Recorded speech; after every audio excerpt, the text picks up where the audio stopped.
हाँ, मैं ही देविका हूँ।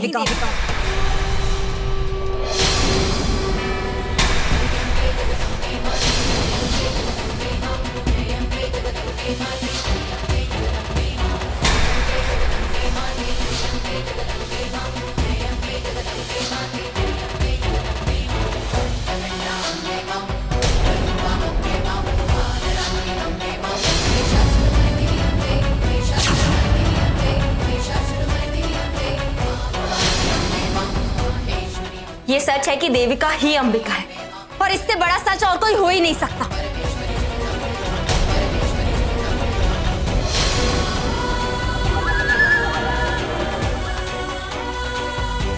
सुन लिया? क्या हुआ? इतना चौंक क्यों रहे हो? असलियत जानना चाहते थे ना, मेरा सच सुनना चाहते थे। इतने दिन से मेरे पीछे पड़े थे कि मैं कबूल कर लूं कि मैं देविका हूं या नहीं। तो आज मान लिया मैंने। अब जाहिर सी बात है कि अगर मैं देविका हूं तो मुझे पता होगा कि मेरा खून कैसे हुआ।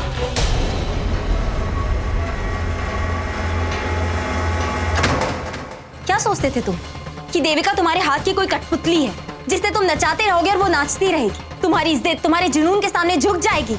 जैसा तुम कहोगे वैसा वो करेगी, तुम्हारी धमकियों से डरेगी।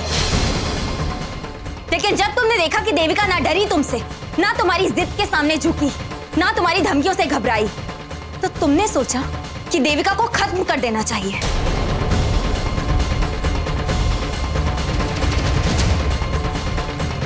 तुम्हारे लाख कहने के बाद भी मैंने अपनी शादी नहीं तोड़ी, अपने पति को नहीं छोड़ा। इसीलिए तुमने सोचा कि मेरा खेल ही खत्म कर देते हैं। यही सच है ना? और यही सब सोचकर तुमने मेरी जान ले ली। अगर तुम मेरी नहीं बन सकी ना, मैं तुम्हें किसी की भी बनने नहीं दूंगा।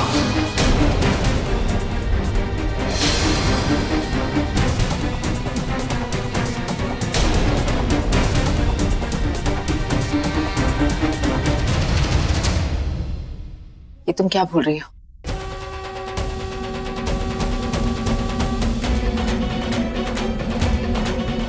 माता रानी भी आज तुम्हें नहीं बचा सकती। क्या हुआ, डर गई क्या?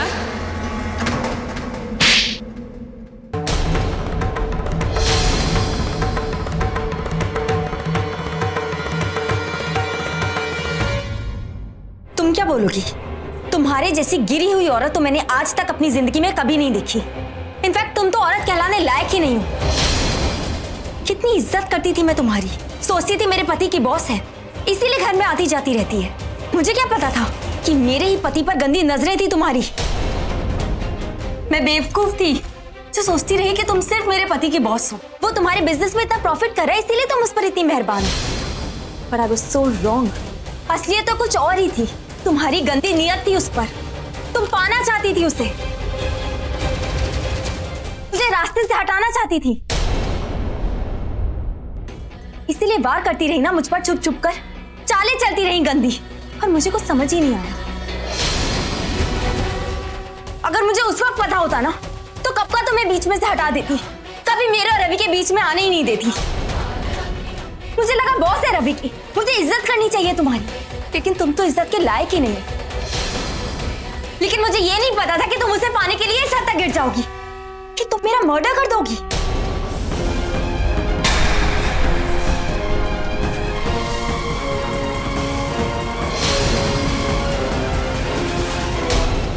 लेकिन कुदरत का खेल तो देखो, उसने तुम्हारी बाजी पलट दी।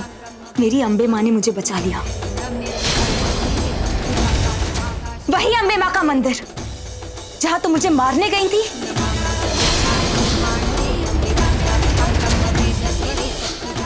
उसी मंदिर में मेरी जान बची है, और इसीलिए मैं आज तुम लोगों के सामने खड़ी हूं।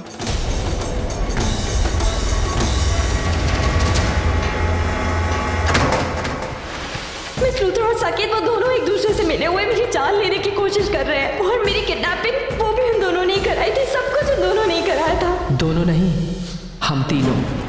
नहीं, ये सच नहीं हो सकता। ये देविका नहीं हो सकती जी। हम सबने इसको पहाड़ी से इतने ऊपर से गिराया था, वो बच ही नहीं सकती।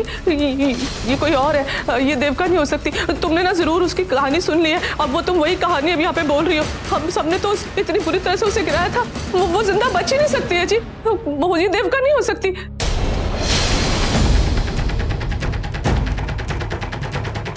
चलिए, आखिरकार आपने अपने मुंह से सच कबूल कर ही लिया कि आपने मार डाला था मुझे। मैं अपने आप को बहुत बदकिस्मत समझती हूँ जो मुझे आप जैसी सास में, जब एक लड़की शादी के बाद अपने ससुराल आती है, अपनी सास में अपनी माँ की झलक देखना चाहती है, लेकिन आप तो सास कहलाने लायक तक नहीं है। क्योंकि जो आपने किया है ना मेरे साथ, अगर वो दुनिया को पता चल जाए तो सब यही दुआ करेंगे कि उनकी कोई सास हो ही ना।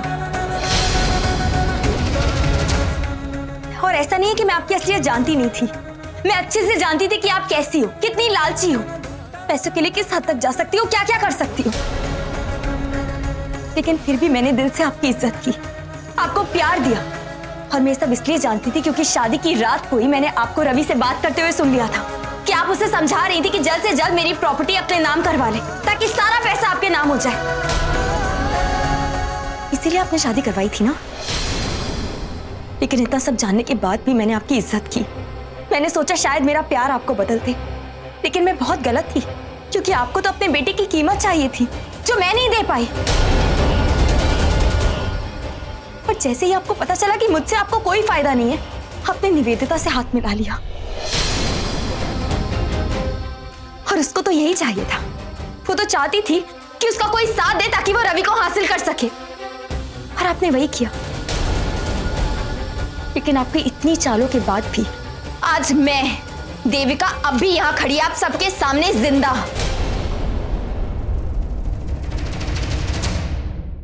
पता है क्यों? क्योंकि अंबे माँ का आशीर्वाद था मेरे साथ। आपकी लाख कोशिशों के बाद भी रवि की पत्नी मैं हूं।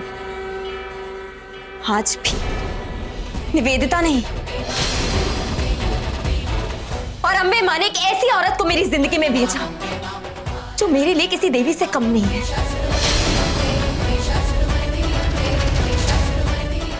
मेरी जानकी माँ, जिसने मुझे नया जीवन दान दिया, मुझे संभाला, मुझे हिम्मत दी, आप सबसे लड़ने का हौसला दिया।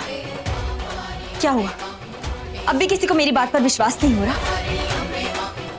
कोई बात नहीं, मैं सब कुछ बताती हूँ। याद है अंबे माँ के मंदिर में हम लोग गए थे?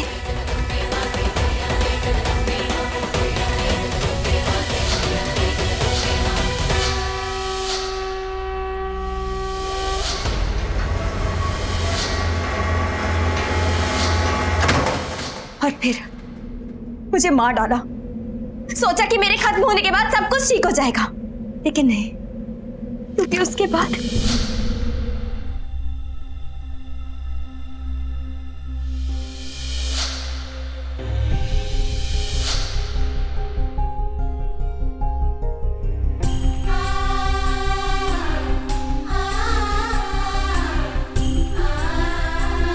और तब मैं माँ को मिली और माँ ने मुझे नया जीवन दान दिया, मुझे एक नई जिंदगी दी, इन सब बुरे लोगों से लड़ने की हिम्मत दी मुझे। पर मैं तो कब की मर चुकी होती, लेकिन सिर्फ इनकी वजह से आज मैं जिंदा हूँ।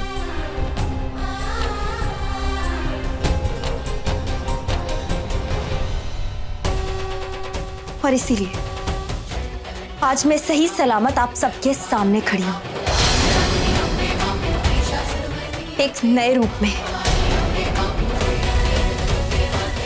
इतने दिनों से तुमने हम सबको झूठ बोला, धोखा, हम सबको धोखा दिया तुमने। मैंने धोखा दिया, ये तुम कह रहे हो?